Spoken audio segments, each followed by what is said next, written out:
I want to get started because I love WHALEFALL so much and I want to have as much time with you as I can. Let's do it. Um, so, a quick introduction. So, I'm so excited. We've done maybe two hauntings live now, so this is our third. And we're going to talk about WHALEFALL. So, spoilers, if you've not read the book, there will be light spoilers. I don't think there'll be too many heavy ones.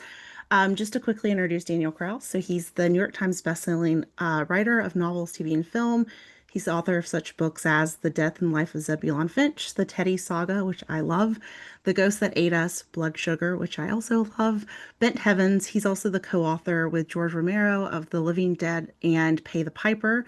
His most recent book is Angel Down, which we're going to talk about next month, and I'm very excited about. But today we're here to talk about Whalefall. Before we get started, I just want to say that Whalefall means the absolute world to me, and I'm so honored that you're here to talk about it with us. I know you're really busy, especially with Angel Down coming out and being out and doing the book tour. So thank you so much for being here. Yes, of course. Thank you so much for those kind words. Happy to be here. Of course. So I want to get started talking about research because Wellfall is rich with detail, not only just about whales, which I love, but also even down to Mitt's tattoos. There's background and history given, really making him like a complete person. Can you talk about the research process for this book? Yeah. I mean, it was definitely extensive. It usually is with my books. I do a lot of research. I just really enjoy it, and it always affects the book quite a bit. Like, sorry, I stopped because they were weird. Sorry, I think I'm getting a feedback. I will put myself on mute to see how. Yep. Yeah. Okay. Um, so yeah, the difference with Wellfall was that I really had to start with the research before I could even come up with a story.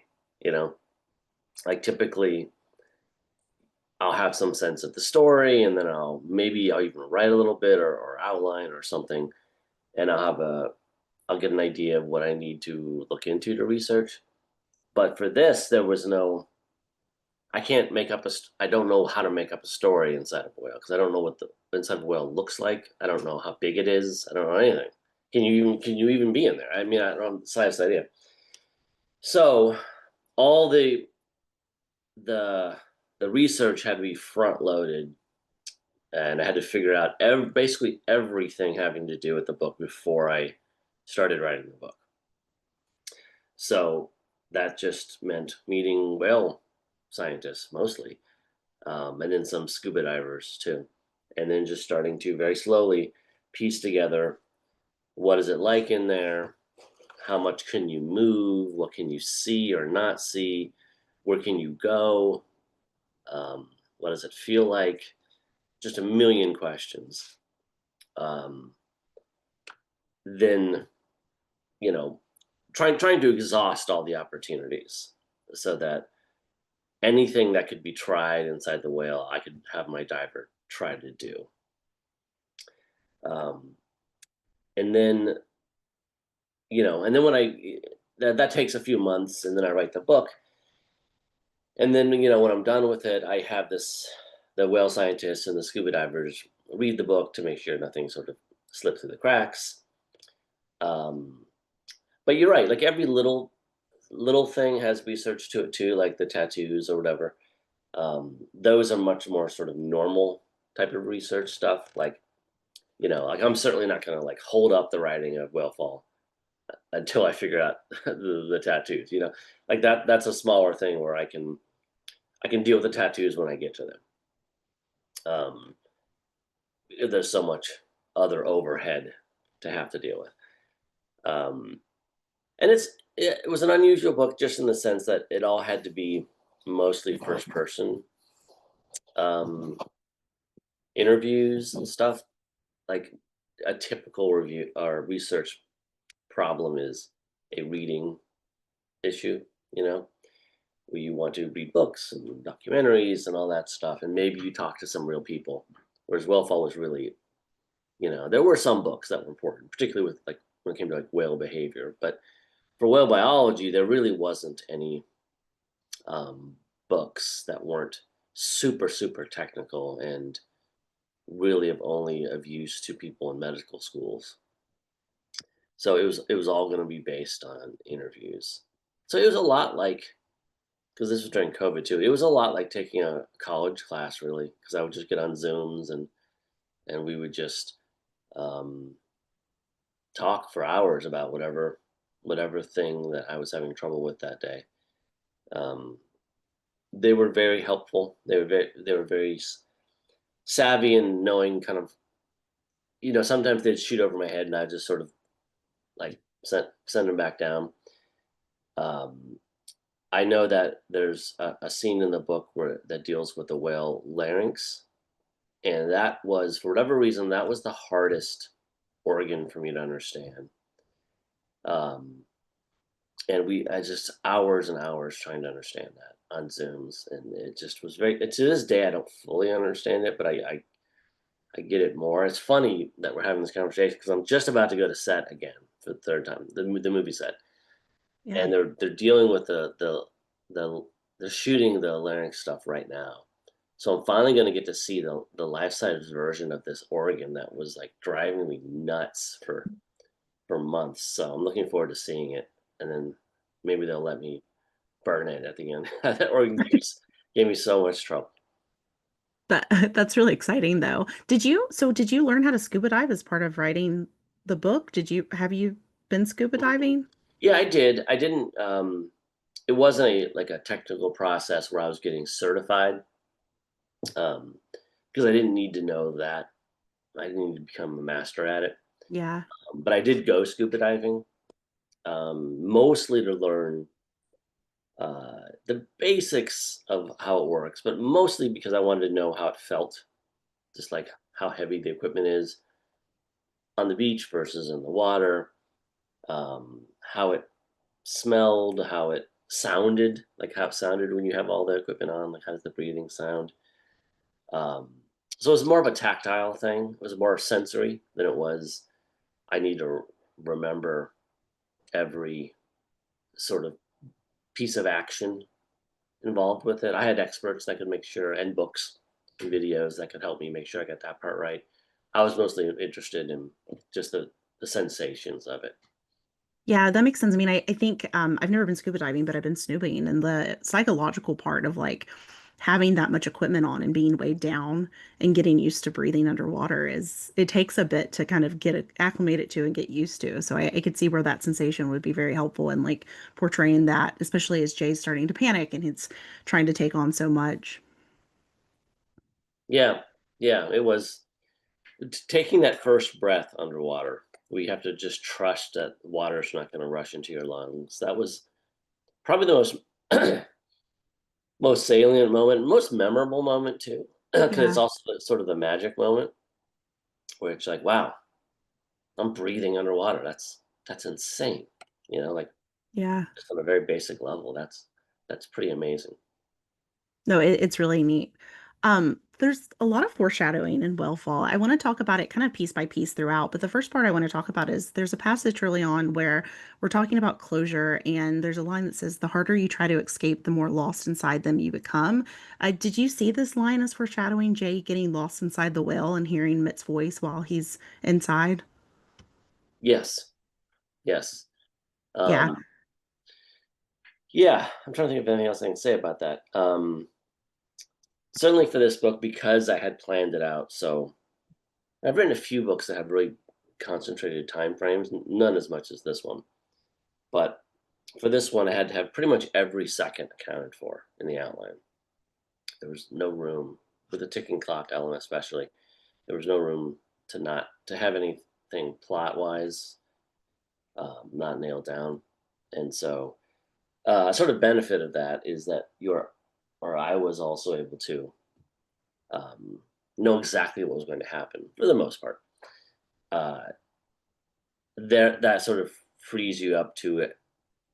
Every line you're writing you can infuse with foreshadowing or mirroring stuff that you know is going to happen later. Yeah, I think that leads into my next question about the structure because the use of flashbacks is really brilliant. I mean, I'm used to seeing flashbacks used to explain things that have happened in the past. You do that in Willfall, but you also use it to explain current thoughts and feelings that Jay's having. The example that comes to mind is when Jay's talking about falling, and then he goes back in time to show times where he's gotten hurt. Can you talk about the use of flashbacks in Willfall and why they're so important? Yeah. Um,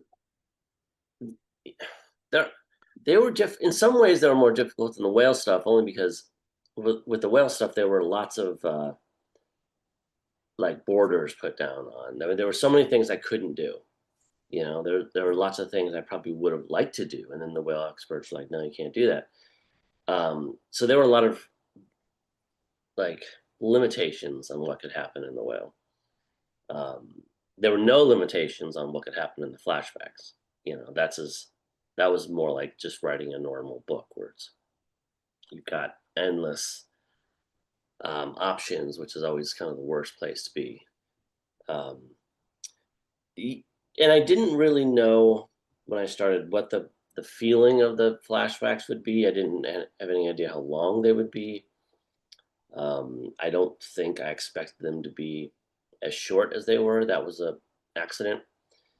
Um, but once I did one of them really short, I liked the effect of it. I liked the way it felt like you were kind of coming up for air really quickly, and it started to feel like breathing, just the in and outs of the timeline. Um, so yeah, I began to really like how that felt, um, and for better or for worse, it opened up this idea. Well, I can do this anytime I want for any reason. I can always jump for flashbacks, and I can jump into a flashback for as long as or as short as I want to. Like there's a certain appeal now where I can jump for a flashback for only one sentence if I want to, and that's something I certainly haven't done before. And what's that like? And what's the effect of all that white space on the page? And all these kind of new kind of questions came up. But I didn't know the answers to them, but I knew I liked the feel of it. I liked how it was proceeding. Um, but yeah, I don't know that a lot of it was. I would say 50% of the flashbacks had a distinct purpose. Like they were there for Jay to remember certain critical facts that he could use to get out of the whale. But the other half were more free floating than that. They weren't really about specific actionable information. They were more about feelings and relationships and it, him coming to terms with how him and his dad have acted against each other or with each other over the years. And those were mostly sort of just gut instinct stuff where I would just kind of you start to feel a pattern in the book. You start to feel like now that I'm 50 pages into this, I feel that I need to go to keep this sort of pace up. I need to go to a flashback right now. Like it clearly, this moment needs a flashback. Um, and sometimes, and usually I would say I knew exactly what the flashback should be. Sometimes it was one of these fact-based ones, and so that was very obvious. Um, and sometimes it was, but usually in the moment, like I had a distinct feeling of what kind of thing this should what this should be, like what kind of moment, a happy moment or a sad moment or a missed communication moment. Um, one thing I didn't have, and I only mention this because it kind of seems like something I often would have, but I didn't in this book, was sort of a pool from which to draw from. Like, here's a whole bunch of ideas for flashbacks that I could pull from. Like that sounds like something I would do because I come very prepared when I write Yeah. books. Um, but I didn't, and with a few exceptions, just sort of went on gut instinct with them. Um, yeah, and it was fun and it worked and it felt fast. Um, taking the only problem with the difficulty with the structure was much more than quote unquote normal structures. It fell apart more quickly when I had to remove something because they were all very, the pace of it was all very much a like a stack of dominoes. And if I were to remove a scene for some reason, like I want this scene to be 100 pages later, it would interrupt the flow of everything.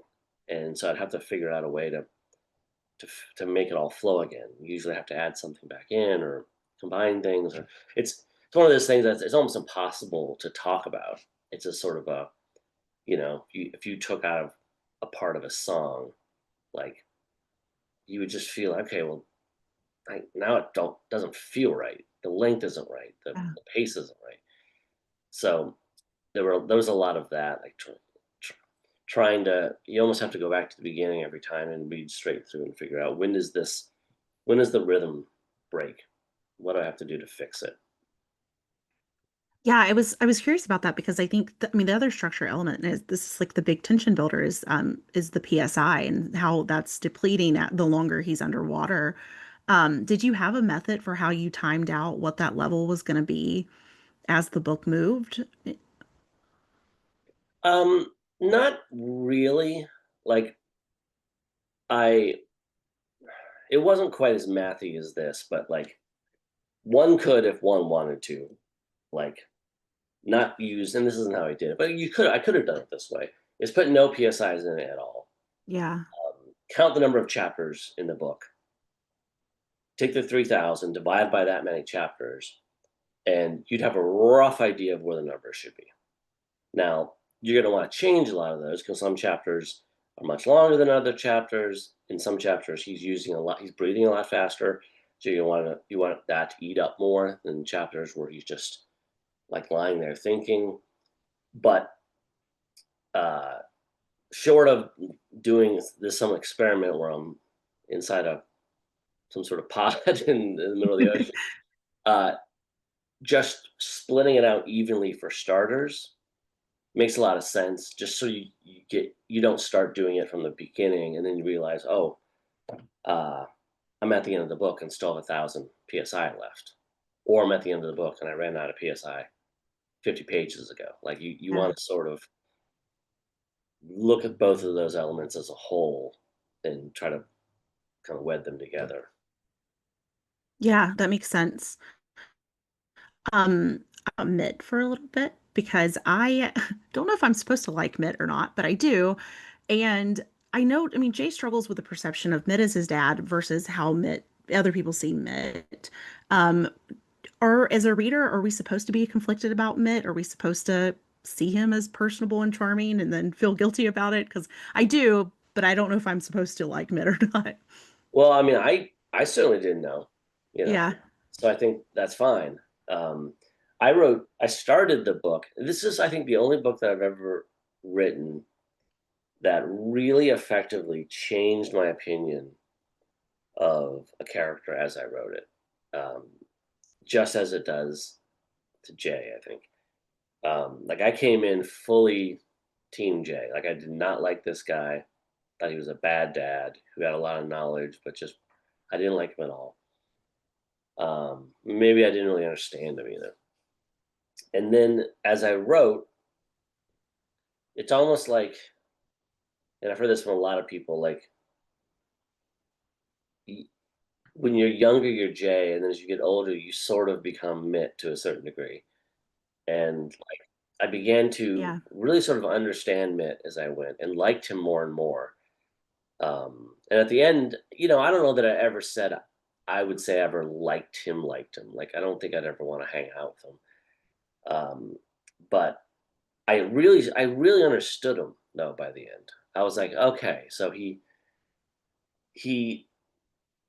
doing all these lessons and stuff was his way of imparting love, and it was just really wrong-headed, and like he went at it all wrong, and it was really filled with mistakes and miscues, but he just wasn't very good at it.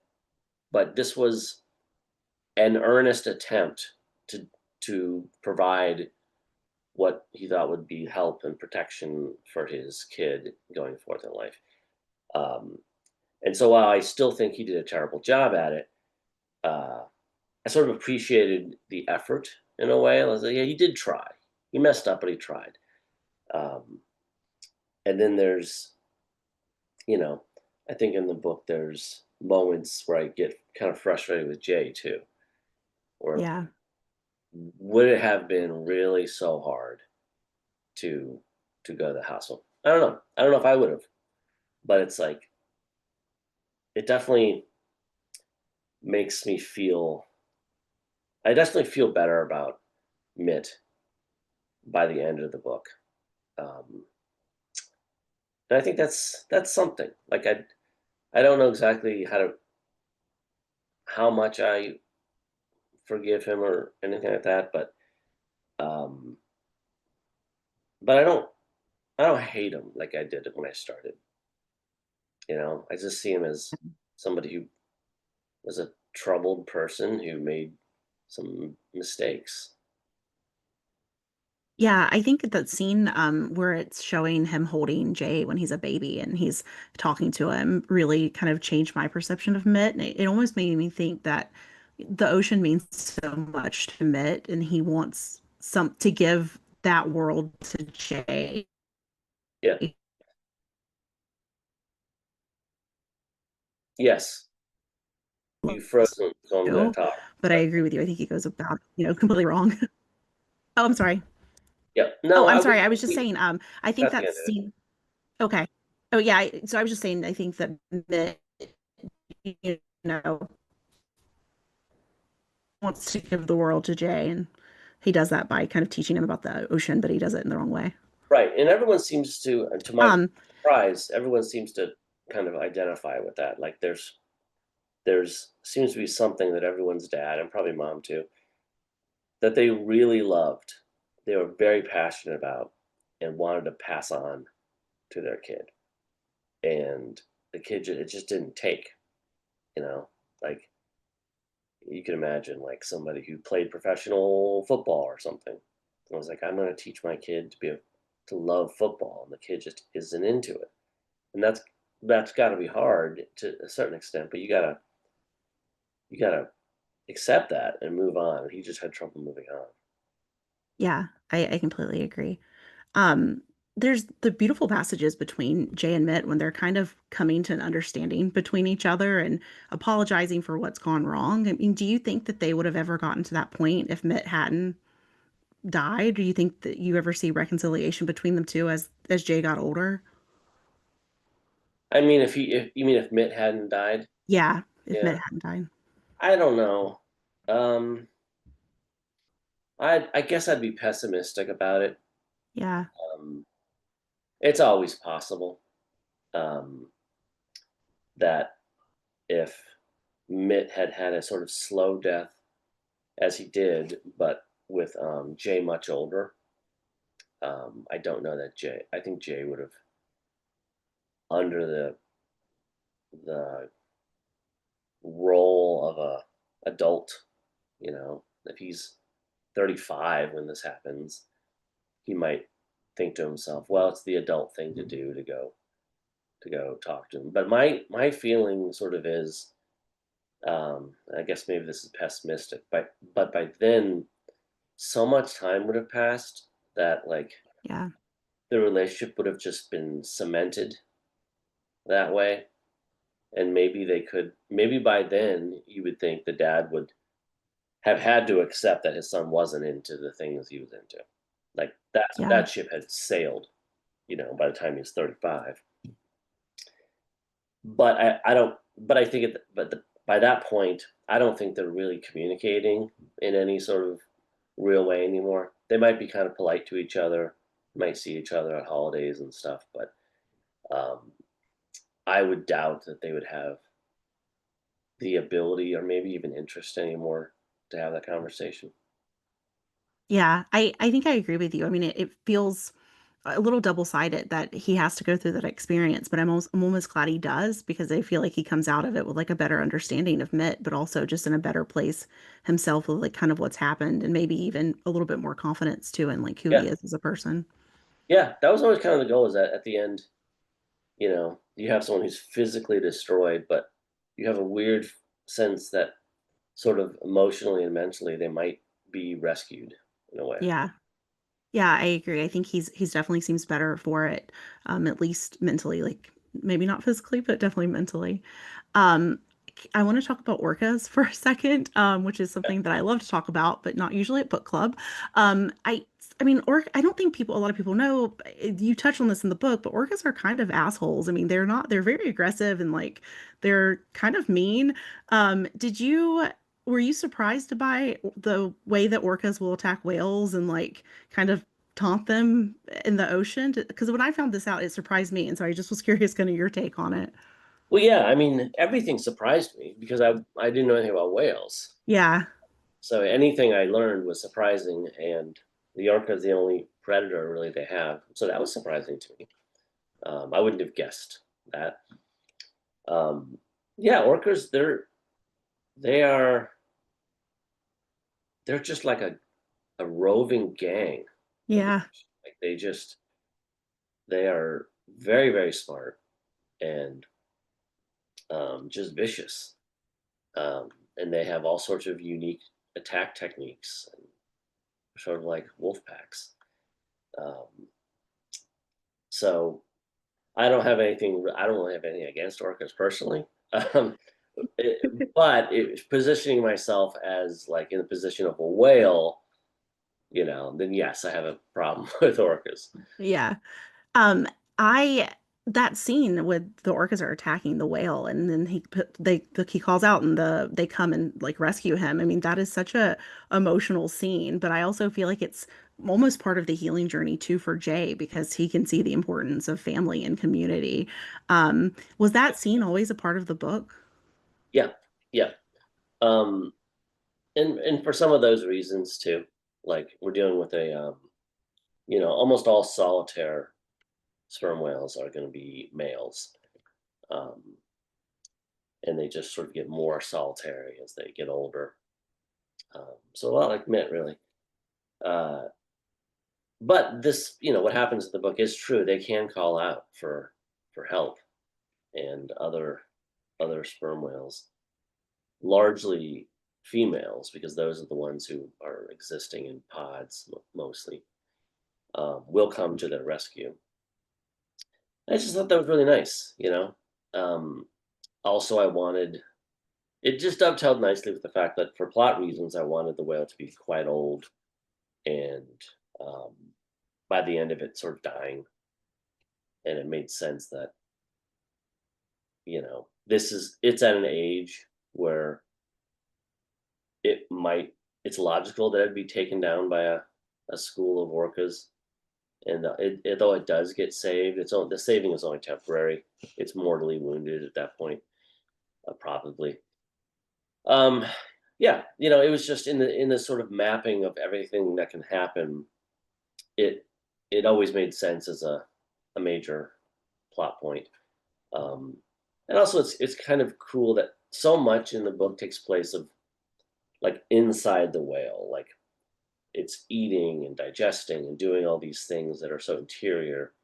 I like to be able to kind of turn it around, and there's things happening on the outside to the whale for once, and the diver doesn't really can't see it and doesn't fully know what's going on. And it seemed to be a good moment for the diver to be able to worry about the whale, you know, for once, Yeah. maybe the first time. So it all made good sense to me. But in a book like this, even things that made good sense, like it was never clear whether all this stuff would have been just hilariously laughable on the page. It's all such a weird idea that it was always up for grabs whether any of it was going to work. I mean, it's definitely very effective. I don't think I've cried so much reading a book before as I probably have Whale Fall. I mean, especially even the line where it's talking about there's no whale that deserves a whale fall more than this one. It's just it's all very moving and effective. So I think that that's just part of your like brilliant writing, but also the structure of the book. It is very emotional. Okay. There's a lot of analogies between Mitt and the whale. Can you talk a bit about that? And is that just Jay's reflection of Mitt, or are we supposed to see Mitt as almost a whale of a Mhm. person? Yeah, I mean, it's always supposed to be debatable, you know. Uh, if is the whale has the whale and the dad merged in some way, or is Jay just um, under the effects of injury and methane gas, and he's just sort of hearing things, and it's supposed to be unclear, and Yeah, I don't have an answer for that. It's supposed to play either way, um, but yeah, it always. I mean, the whole idea of it was always that yeah, the Mitt is the whale. The Mitt is a Jay gets a second chance to be there at his dad's death via the whale. Um, that was always the weird idea. Uh, and once you know that's the central concept, then you find all sorts of places to sort of pump up that metaphor. Like you said, somewhere early in the book, I write something about how you know in Monterey, being Jay Gardner, your life is just swallowed up by Mint Gardner. So like those are real obvious kind of words to use that or foreshadow what's going to happen. yeah, Um, and in a way, there's a whole line of thought in the book where whales can be equated to angels in a weird way. And I kind of like the idea that they could not have talked. The two could not have spoken effectively in life, even if Jay had come to the hospital. I don't know that they would have accomplished anything significant. But now that Mitt's dead, he's like the bad parts of him have kind of been shed away. Now that he's a whale, he can sort of more clearly see how he was and in a more clear-headed way try to help Jay.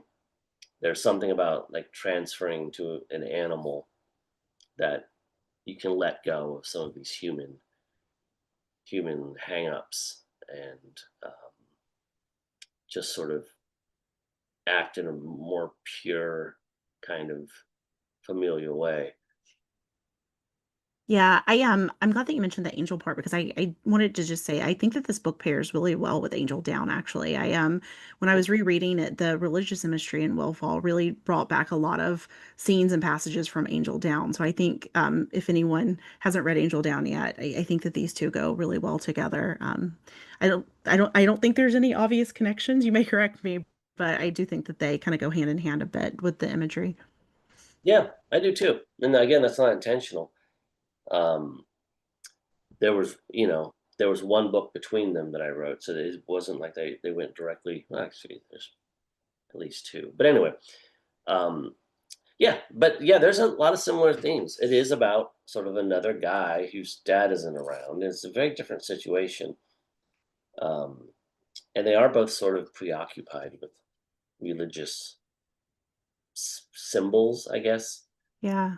Um, that I just can't stop writing about. Like I'm not a religious guy myself, but I'm really interested in religion as something to write about. Um, I think it's a just a I don't see how you can't be interested in it. It's like it guides everything our civilization has become, better and for worse. Um, yeah, so I think they do pair really well together. Um, they are, I think, tonally sort of opposites, but um, Yeah, I think if you're writing your college paper on those two books, you would have plenty of fodder. I completely agree. If anyone needs a thesis subject, um, any chance we see a Mitt prequel? Because I really would love to see more of Mitt, but I also want to see more of Huey. Yeah, I love Huey. Um, Huey's a character, and I don't think not enough people have paid attention to. Um, there's in I'm not gonna give you any clues, but there's a lot going on with Huey that I don't think people have picked up on. There's there's a not so buried secret about Huey that's right there that nobody has really caught on to. I really like Huey. I think he's a really interesting character. Um, yeah, I have not thought of any like related books involving this. I don't know what the hell Wellfall 2 would be. I don't know if anyone would want to hear what was going on with Mitt in the old days. It couldn't have been anything this dramatic. Um, I don't know. I have not given it any thought whatsoever. But that's I interesting. It's good to know that there'd be one person interested. I don't think I'm the only person. I think a lot of us would love to hear what Mitt was up to back in the day. Even if it was just, I would take a novella too. Really, I'll take whatever you'll give me about Mitt, but I think we'd all be interested in it. I'll think about it. I mean, I really will. I don't. I'm not given to sequels. Uh, Yeah, I don't. Technically, my Teddy's books are a series, but that was all conceived of as one book originally, and sort of chopped it up. Same thing with the Zebra and Finch book. So I'm not really series oriented, um, but but if anything would intrigue me, it would be the books that don't seem to naturally fit with series. Like that would be most interesting to me. And Wellfall is certainly one that there's no obvious series potential, which therefore makes it more interesting to me than the others. I have a theory on Huey, but I do not want to ask it on this call, so I may reach out to you privately to see if I picked up on something. Well, Before I open it up to questions from everyone else, can you talk a little bit about the adaptation? yeah, um, I can only give sort of personal impressions. It's I'm very encouraged. I've been to the set. I'm about to leave tomorrow for the third time. Um, it's really impressive. Um, the sets are the first thing to talk about, just because there's never been anything like them. These are living, breathing sets that interact both separate from the actor and in conjunction with the actor.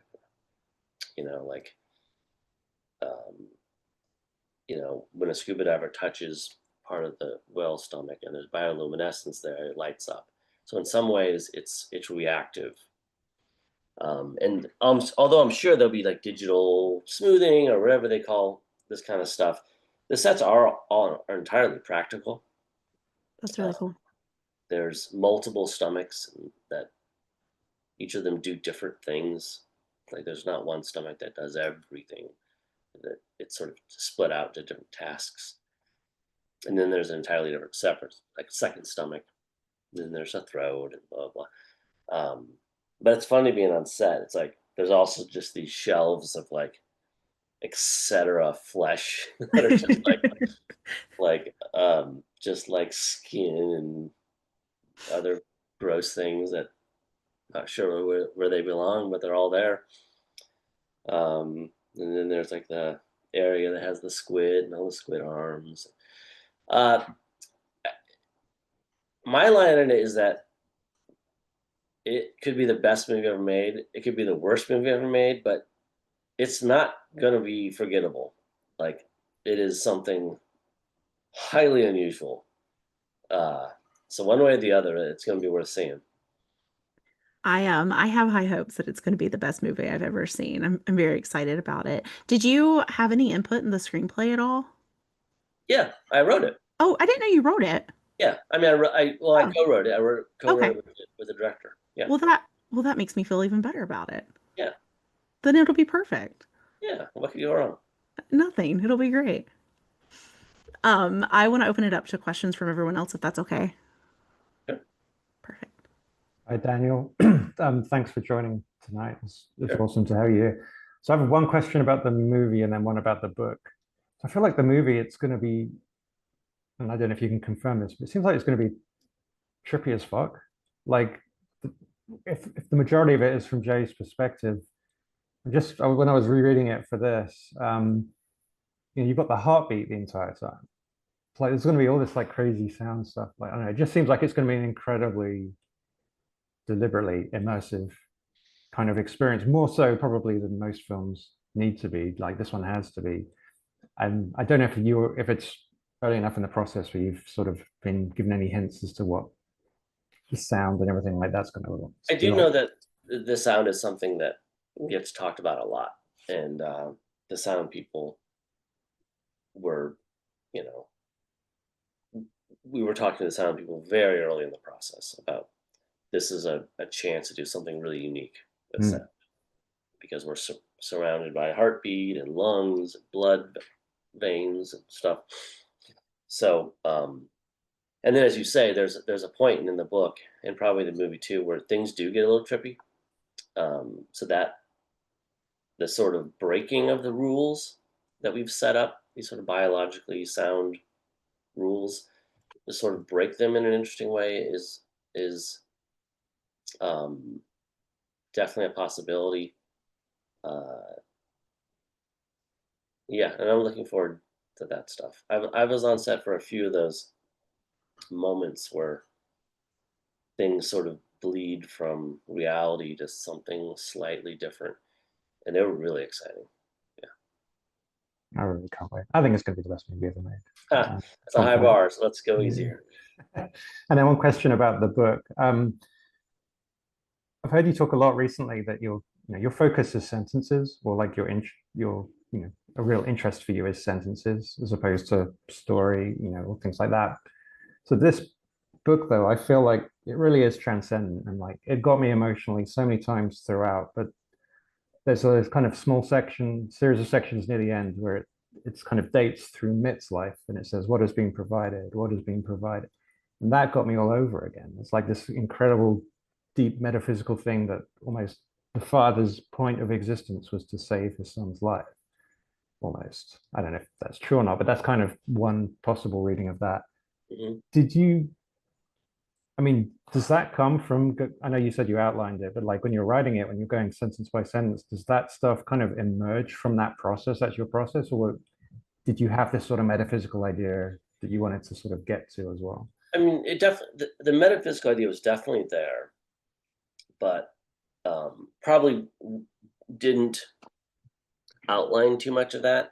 Like, I my take has always been kind of counterintuitive that the more I outline, the more it frees up my senses Mm, because I don't have to think as much about what's the next point on the map. I sort of know where the next point on the map is. Um, but my path there can now, because I know where it is, path there can be wild. Like I can go crazy now and just focus on the sentences, which is all I want to do anyway. And I'm gonna stumble my way to that point because it's like a more or less a wall that I'm going to hit at some point. Like, okay, we're here now. mhm. Um, but yeah, I mean, I like all parts of it, but it's like it's the sentence constructions that get me up every day in the morning. It's like um, the story can only excite me for a certain amount of time, I think. But like, I could write sentences all day. Like that's what really gets me excited as a reader and or as a writer, and maybe more so as a reader.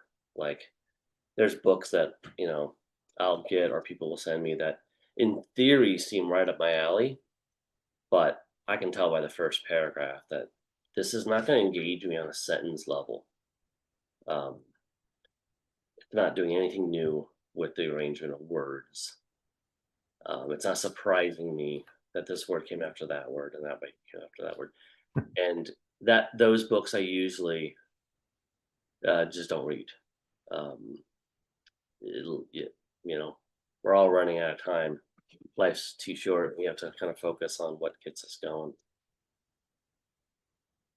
Yeah, no, I mean that's one thing about this. Like, I mean, obviously the story hook is huge, but when I first like picked it up in the bookstore, it's like the first few sentences, they're very short. I mean, really, that the beginning is a guy looking for somewhere to park, right? But you Yeah, make it right. so like hooky, like the hook of it all is in the construction of the sentences. It's like, oh yeah, I know right away that you're in control of this narrative and you're going to get us to the big thing that's on the cover. Yeah, and Effectively, that's kind of stuff that gets me exciting. If you write it, I never thought about that. The first chapter is about parking, but you're right, it is. But if you're gonna write a chapter about parking, and I am in, then it's like, okay, this I'll follow this person anywhere. yeah, it was like kind of almost like scary. It's like, okay, if you can write parking this effectively, what the hell is it going to be like when a guy gets swallowed by a whale? And yeah, that was extraordinary. So I'll let other people go now, but thank Thank you. you. I love this book so much. Yes. There's a question in the chat. Someone wants to know if you've seen Beaky yet. Oh, you mean like on set? Yeah. Yeah. Well, I have my own beaky Oh, right here. wow. It was a little bit small for a beaky, but this is a That's cool. it's good beak. Yeah, there's actually a There. bunch. There's I wish I could show you this photo, but I can't. But last time I was on set, this guy came up to me and the director, and he had this little briefcase, and because we were shooting in the second stomach, and he opens it up like he's gonna sell us something, and it was just full of like in little padded compartments that were cut out, full of squid beaks, and in various states of decomposition. Because in stomach too, there's a whole bunch of them in stomach too. And then there's a whole bunch of beakies too, some of which, because beaky starts as a beak in a very alive squid. So, um, and in the book, I think it's I think in the movie we made it very clear. In the book, it's sort of like there's a squid and then there's a beak, and then they don't have any relation to each other necessarily. In the movie, I believe we know that Beaky comes from that squid they fought. Um, so,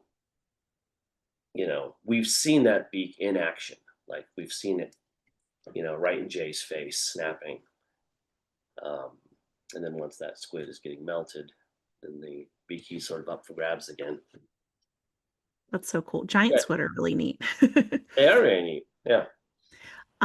Jay wants to know, were there any character choices or plot elements when you were writing Willfall that took you by surprise? Hmm.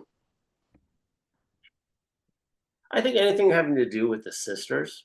The sisters were there as um, sort of necessity. Uh, they were there partially to fulfill roles that are. There's a lot of characters that are based on characters in the book of Jonah, and the sisters fulfill some roles in Jonah. Um, and then as long as they existed, I was like, well, they their careers could help give him knowledge that would help him get out as well. Um, but I had no plans for them in the book really. I just knew that there were these sisters and they were going to somehow, you know, they were nothing in my outlines. They were just sister A and sister B more or less. Um, but I came to actually kind of like them quite a bit. Um, and having sisters myself,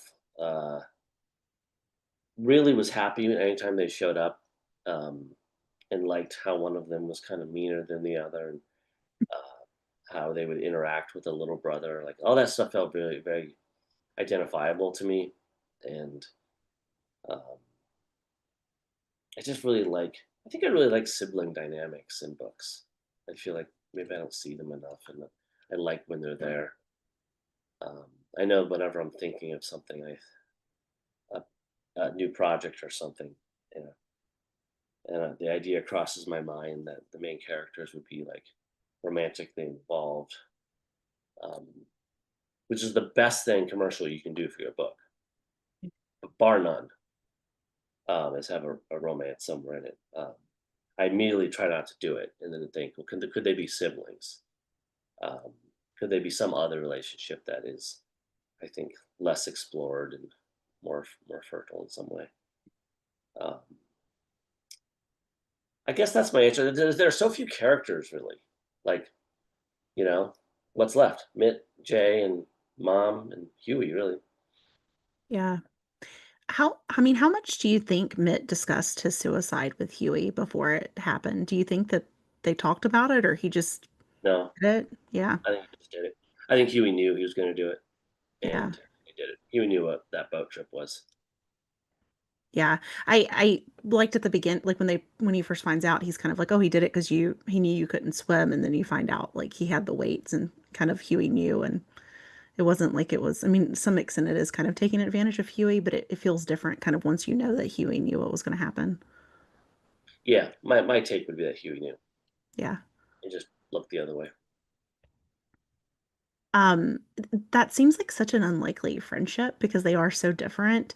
I mean, was it important for you that Huey is so different than Mitt and then be so close friends? Yeah, I mean, the only person in the book that Jay can really talk to is Huey. Yeah.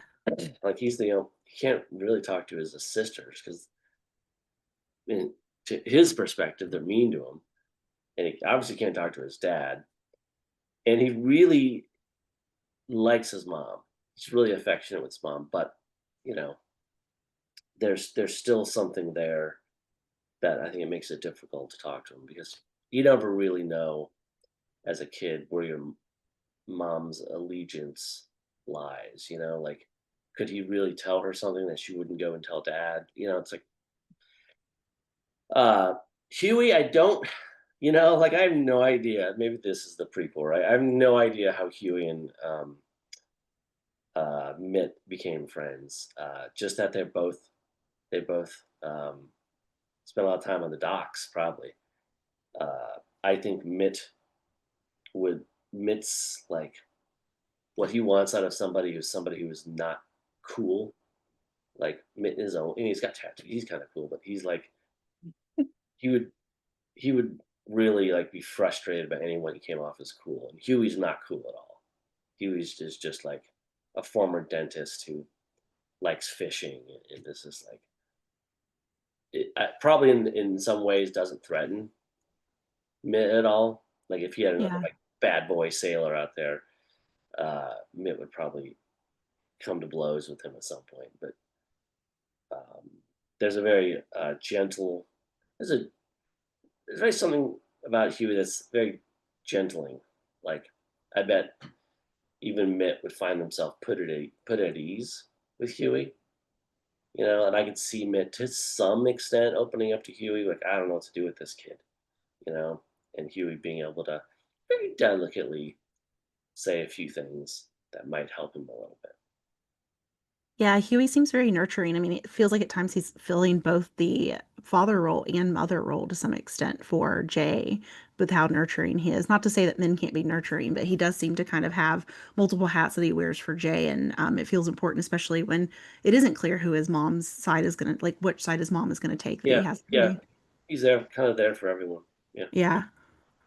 I know you have some exciting things coming out this year. You have I think I'm not sure if it's a comic book or graphic novel coming out, I think in October, and then next year you have a new book. Can you tell us about those before we wrap up? Yes. In October, I have a graphic novel coming out called Athanasia, and the artist is Danny, Dani, and I can't believe it's coming out because I wrote it 6 years ago, Oh wow. and it just took forever to work out our schedules. It just everything took forever, but man, is it gorgeous! Um, a lot of that time was just making sure that Danny could do it, and it just ate up a whole bunch of years. But man, it is. I am so proud of it. It is just so gorgeous. Um, it is a real good example.